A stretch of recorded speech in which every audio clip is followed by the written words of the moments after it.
Manly Hall Official is glad to produce, publish and offer 7 Requisites of the Outer Life. August 1st, 1935. Dear friend, in last month's letter, we began a consideration of the 14 requisites of the philosophic life. The 7 requisites of the inner life, termed character, have already been outlined, so we shall now examine the 7 requisites of the outer life, which we term attainments. It is often difficult for students to realize that the perfection of the self is the real life work of each individual. The building of character, the unfolding of consciousness, and the development of understanding, these are processes which operate only under the direction of a consecrated and enlightened will. Perfection is not a gift from the gods. Each person must work out his own salvation with diligence. It was during those morbid centuries, which we now term the Dark Ages, that beauty and joy were obscured. The idea that the physical world is a place of evil, from which we should attempt a precipitous exit, belongs to this same period of religious psychology. It is true philosophically that the material universe is impermanent and that it is wrong for the human soul to invest its hope of glory in material things. The wise of every generation have recognized the impermanence and insufficiency of temporal achievement. Yet, this has not caused them to overlook the important lessons that physical life has to teach. The most imminent of man's spiritual duties is the mastery of the physical environment, which is necessary to the understanding and application of the wisdom teachings. It is, therefore, wise for every truth seeker to perfect himself in all useful lines of knowledge. We term the 7 branches of essential knowledge attainments because they are accomplished out of the effort and integrity of the individual. The purpose of all knowledge is the perfection of the soul being that part of man which transmutes experience into spiritual power. The experiences of the outer life feed the soul even as the impulses of the inner life nourish and sustain the objective personality. Olympiodorus, in his banquet, describes the feast of the soul, explaining that man very often feeds the body well but permits the soul to starve. From starvation, the soul dies, or at least loses its power to influence the mind and heart. Now, the food men eat does not retain its individuality but rather passes through certain chemical changes, so that only a certain energy resident in it is finally assimilated into the human system. In the same way, knowledge that man acquires does not retain its individuality in every case, but, passing through an assimilative process in the consciousness, is transmuted into an energy that nourishes and perpetuates the soul. Thus, when men study music, art, literature, philosophy, or even the crafts, it does not mean that the soul receives into itself a heterogeneous mass of ill-digested experiences, or that the soul merely becomes the image of the art or science that has been attained. A divine alchemy transmutes all experience and knowledge into an hermetic medicine, the fabled panacea of the alchemists, that medicine which alone can cure ignorance, the disease of the uninformed. If you're enjoying this video and finding value in the content, we kindly ask you to take a moment to subscribe to the channel.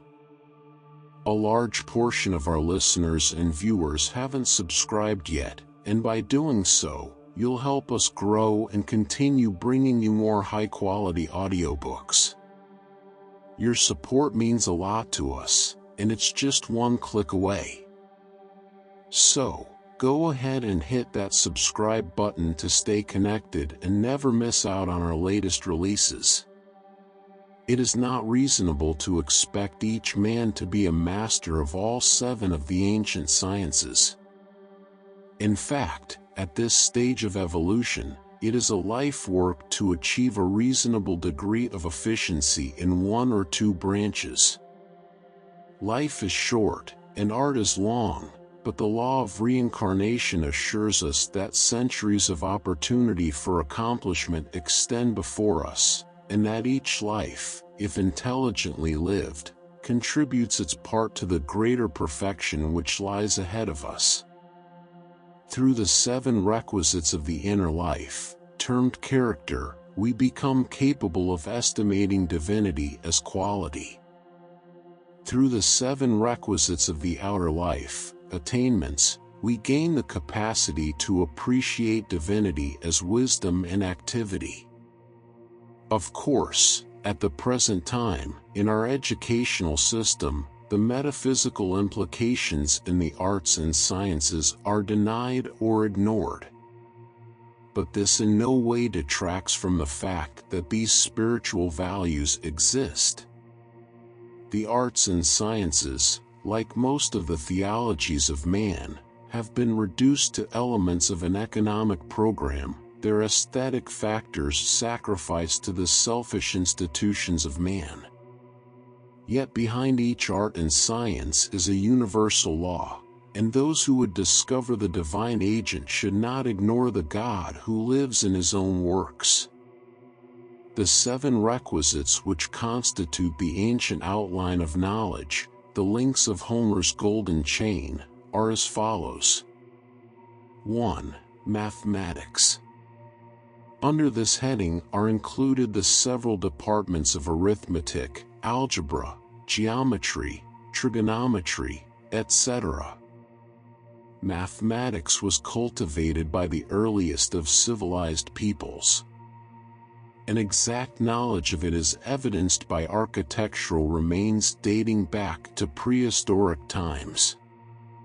Arithmetic is the science of exactness and bears witness to the consistency and immutability of law. The philosophical geometry of the Egyptians was the basis of Pythagorean philosophy.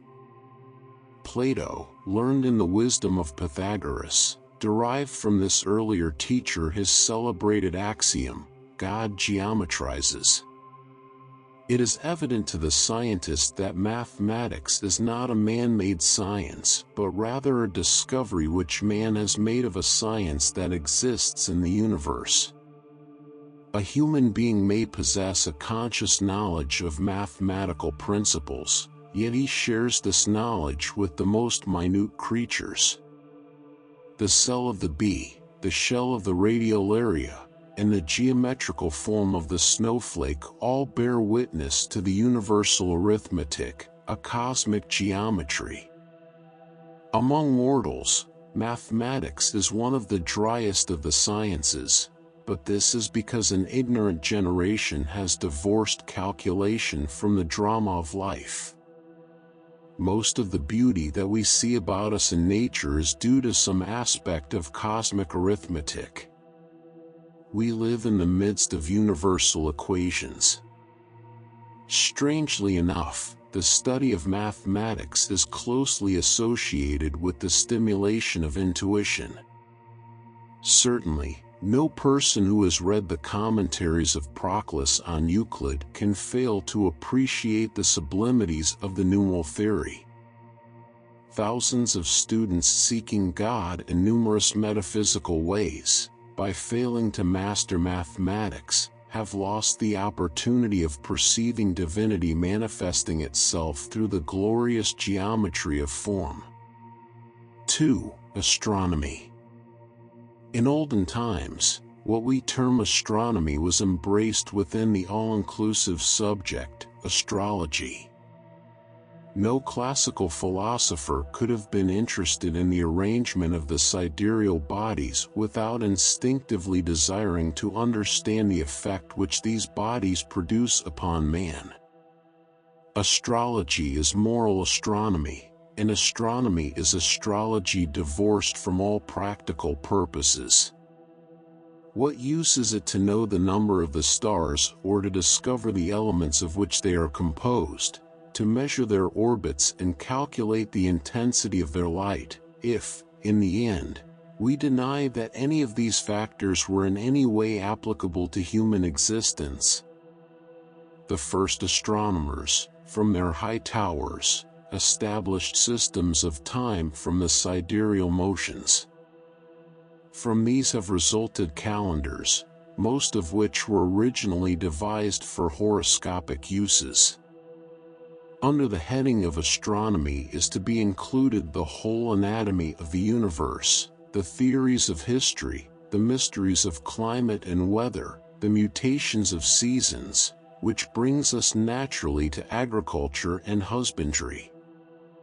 In other words, astronomy was the order of life, one of the most civilizing of the sciences. To the mystic, astronomy is the key to magnitude values. Astronomy enlarges the universe, revealing a world too large for smallness, too glorious for meanness, too beautiful for hate, too honest for deceit.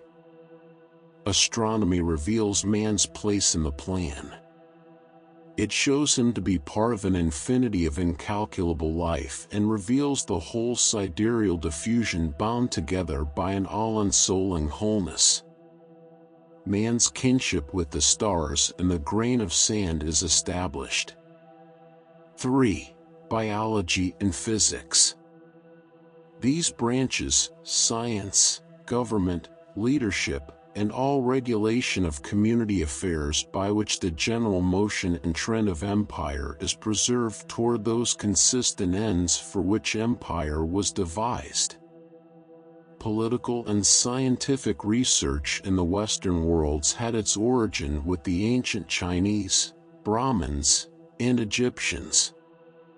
The first practical laboratory was that part of the temple set aside for research in chemistry and medicine. The various branches of research in the chemical factors of life were not originally divided into numerous departments as now. Priests were the first scientists, the first physicians, and the first students of anatomy and physiology. We have listed these several sciences under one heading because they all directly or indirectly relate to structure and function. From these sciences, certain laws of nature become immediately evident.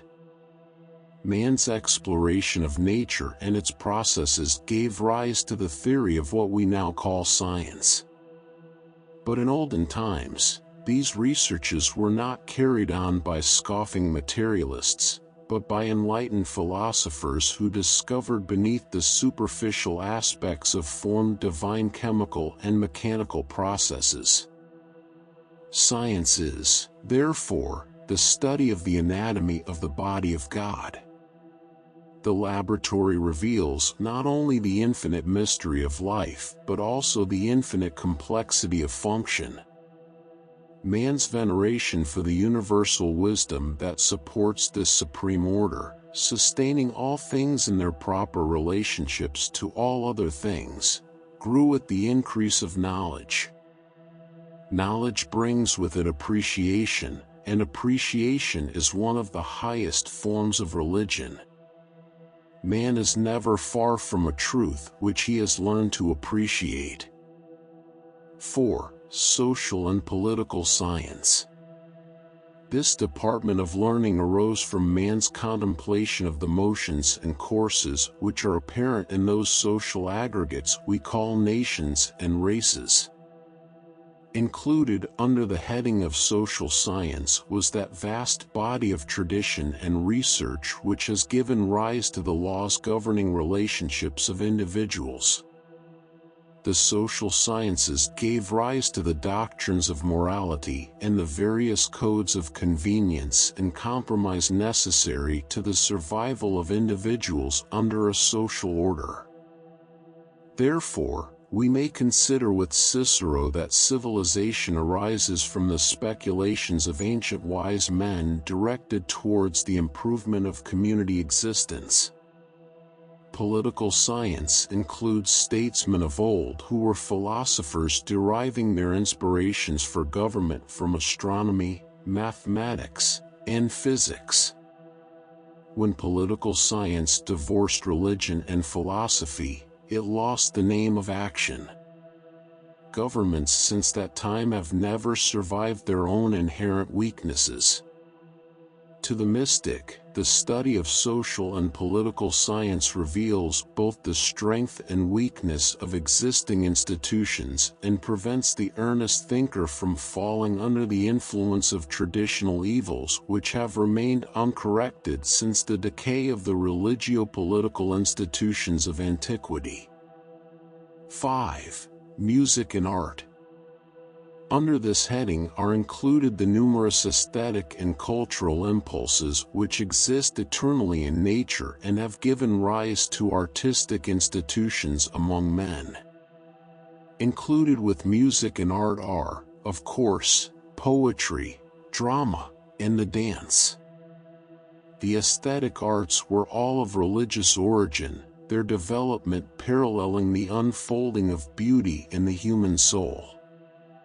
To perfect oneself in an art is to feel a small part of that creative impulse by which the whole universe was brought out of chaos. Beauty has always adorned truth. First, because truth, moving through nature, is eternally producing beautiful effects. Second, because men, propitiating the universal good, were inspired to perform their rites and rituals through beautiful institutions, symbolic of a divine beneficence. With the decline of classical civilization, man turned gradually from a religion of beauty to creeds of severity and melancholy. Several great nations completely destroyed their aesthetic impulses by the experience of Puritanism, which established vicious precedents that have impoverished national culture. In England, for example, Puritanism practically destroyed music. The purity of religious arts has been perverted among nearly all modern peoples. From the aesthetic arts, men learn to live beautifully, and when these arts are explored to their divine origin, they inspire the human mind to nobler standards of action and relationship, bringing dignity and purpose to all the finest of human relationships. The arts feed the soul, and soul starvation is responsible for much of the degeneracy and decadency which have perverted the aesthetics of the present generation. The loss of art results in the loss of soul, and the loss of soul in the end brings about the fall of empire. 6. Language. Under the heading of language are included grammar and rhetoric, literature, and the whole theory of the communication of ideas. The most ancient languages of the earth were mere sounds derived from nature by man seeking to express such primitive emotions as hope, despair, love, hate, and fear. The history of language is a record of the gradual objectification of the subjective impulses of the human mind. Oral language gave rise gradually to hieroglyphics and written characters. Alphabets are conventionalized pictures devised by the progenitors of present races. Language is the science of expression. He who expresses well shares himself with others. With our eyes, we may all perceive together some outer phenomenon of nature, but with our ears, we may listen to the thoughts of other men. We can hear their hopes, their dreams, and their aspirations, and we can share with them the fruits of our own experiences. The significance of language depends largely upon the meanings of words. Many of the greatest evils that have afflicted man have arisen from the misinterpretation of terms. This is particularly true in religion, where numerous conflicting creeds have risen up to interpret in various ways the simple words of a single sentence. It is the purpose of words to communicate knowledge, thus increasing man's common share of truth, and enriching the life of each by the experience of others. Beautiful language has a ministry to perform, and those who desire to serve truth and become part of the philosopher's hierarchy should equip themselves with the power of right expression. To study language is to find the universe in sounds, and the laws of life in the combinations of small symbolic figures called letters.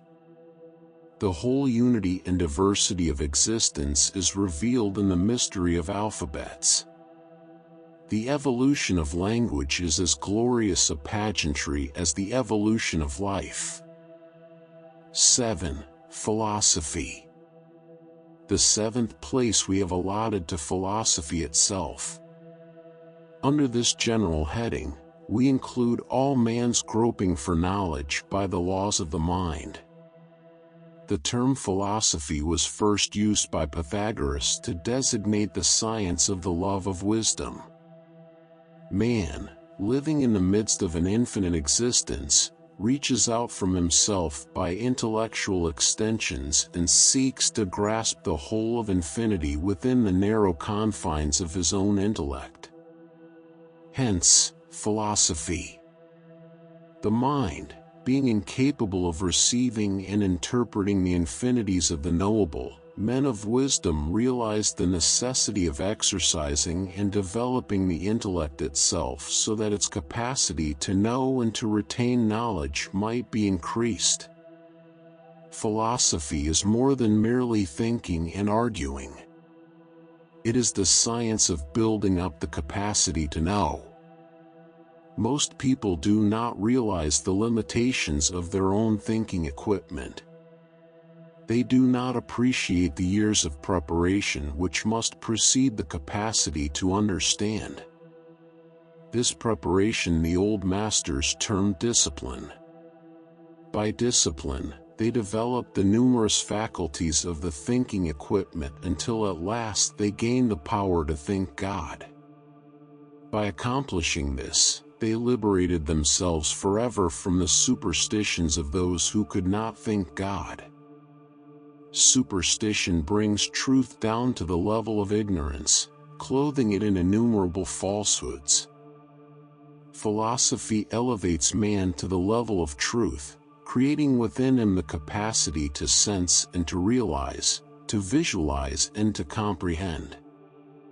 For this reason, philosophers are termed the noblest race of men, for they alone perceive correctly the adequate reasons for the virtues of the race. To think is to wonder. To wonder is to discover. To discover is to know, and to know is to be a philosopher. Questions and answers.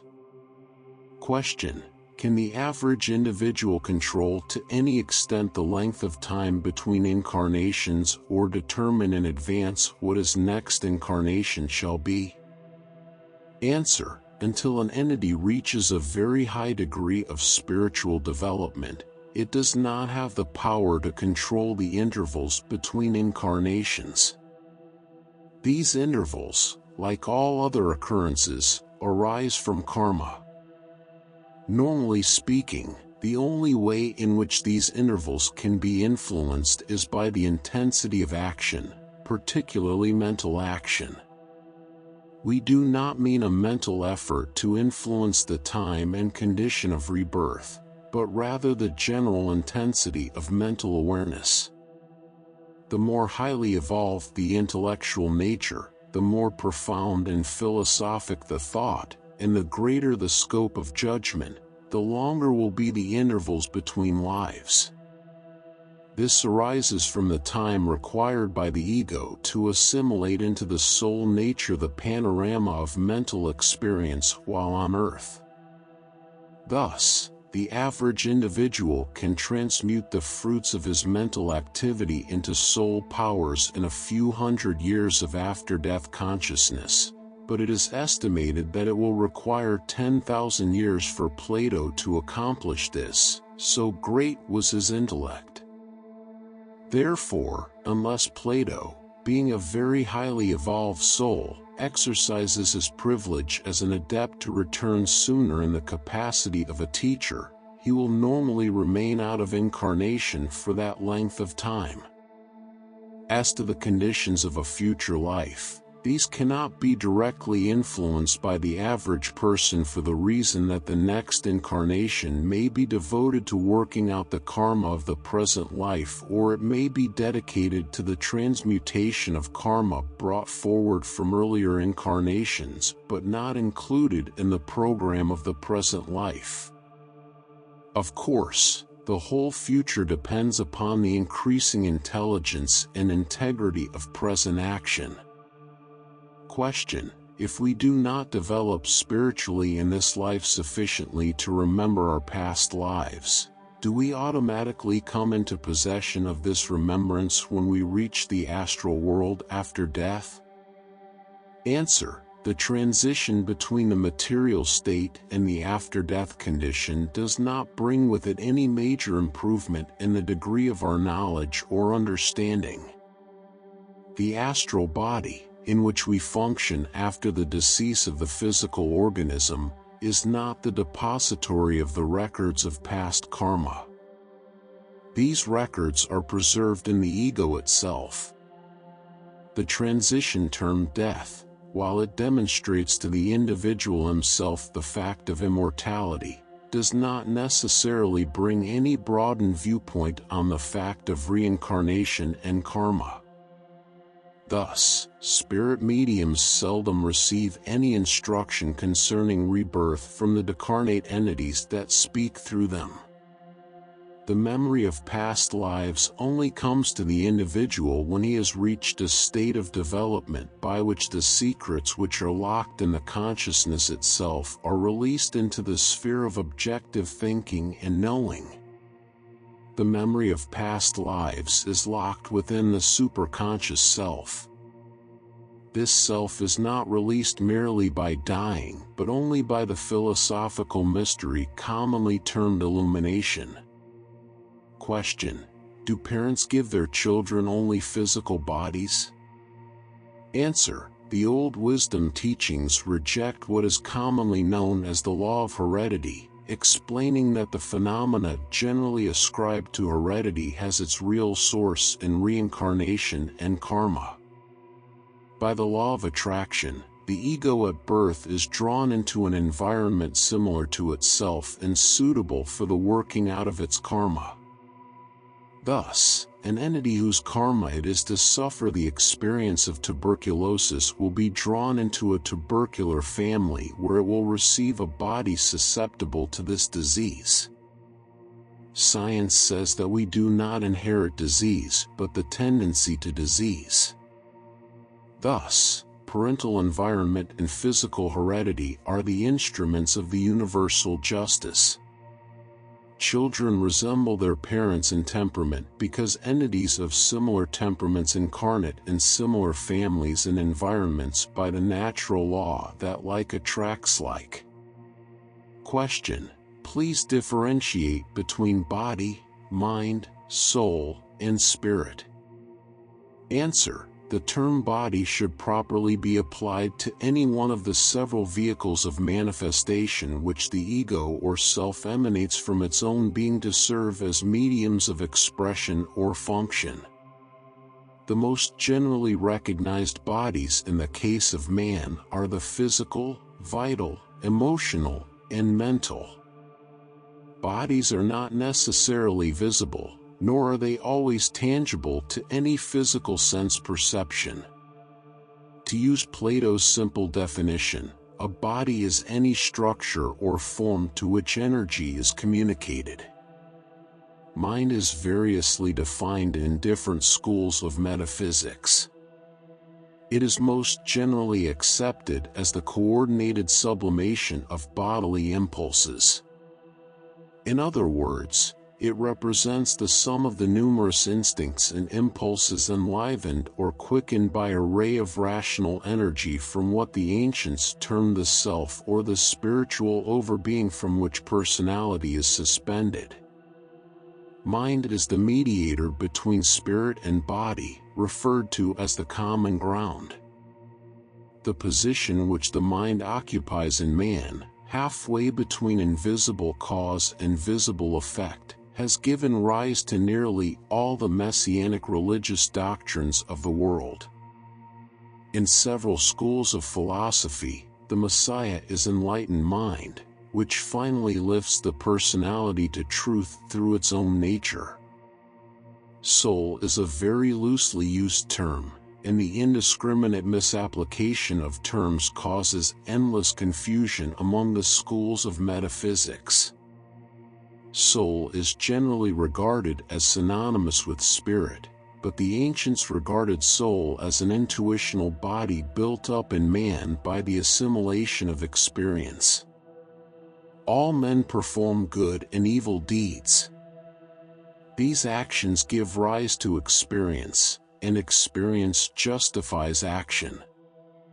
No matter how much a man may suffer, if this suffering results in experience, it is always worth all it costs. Soul is the spiritual gold arising from the transmutation of the baser instincts and emotions.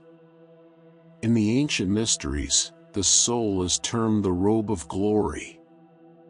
It is the spotless, seamless garment of transmuted emotion, thought, and action which each disciple of truth must wear when he seeks admission to the hidden house. Spirit to the ancients meant life. Not life in its physical aspect of vitality, but rather that universal life principle which pervades, animates, and sustains existence. Specifically, the term is applied to the causal substance in man, the abstract life energy, the abiding reality in the midst of ever-changing appearances. To the Eastern philosopher, spirit is never regarded as individualized. One man does not have one spirit and another man another spirit.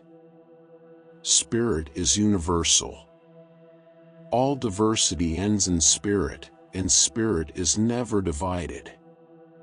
Thus, men are an innumerable race of personalities divided in form, indivisible in spirit.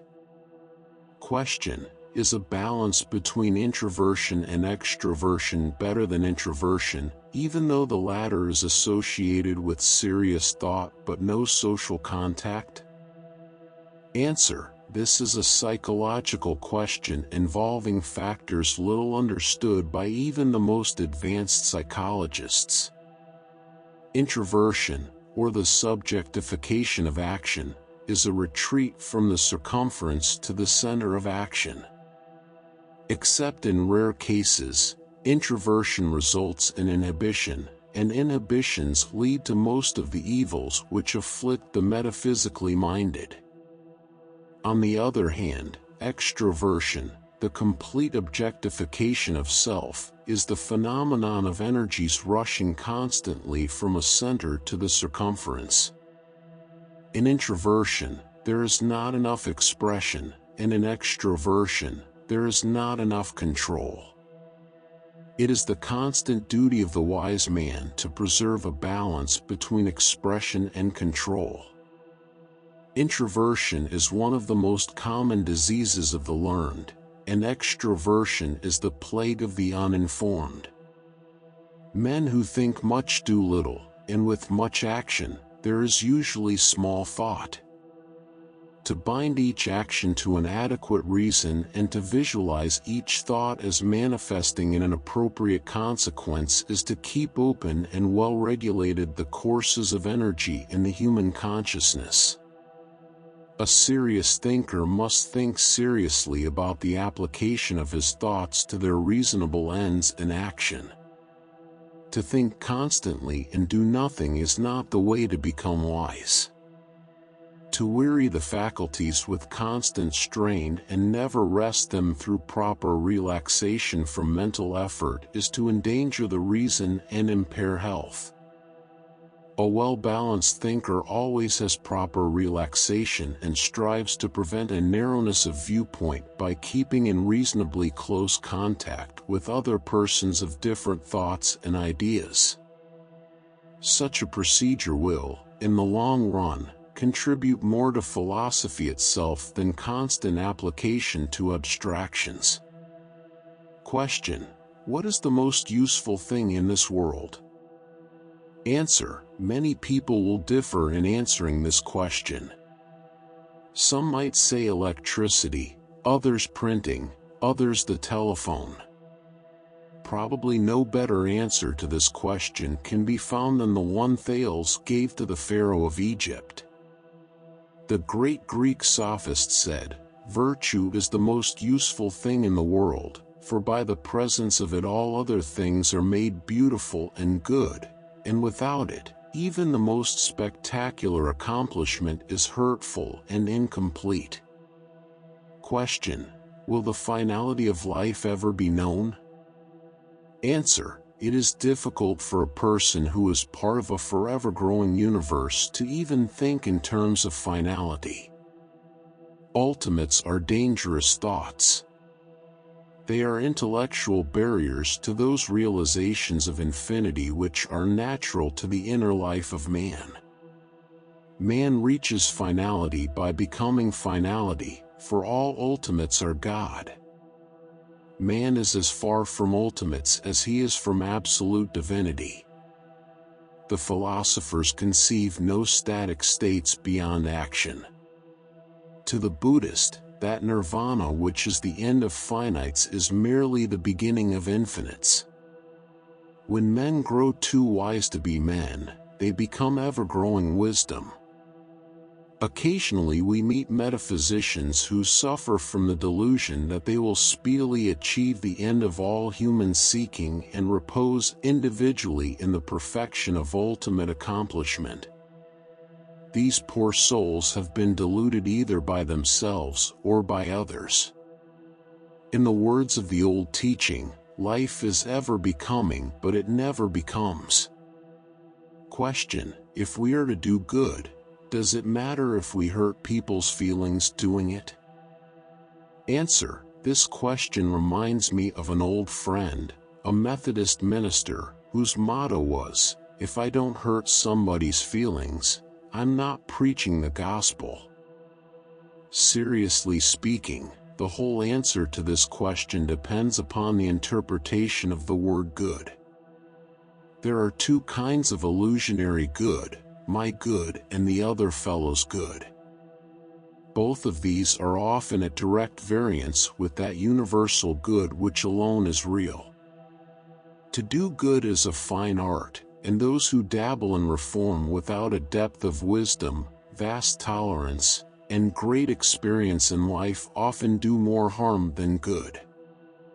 It is true that we are to do good, but it is also true that we are to become wise. And it is proven by experience that only those who are wise can really do good.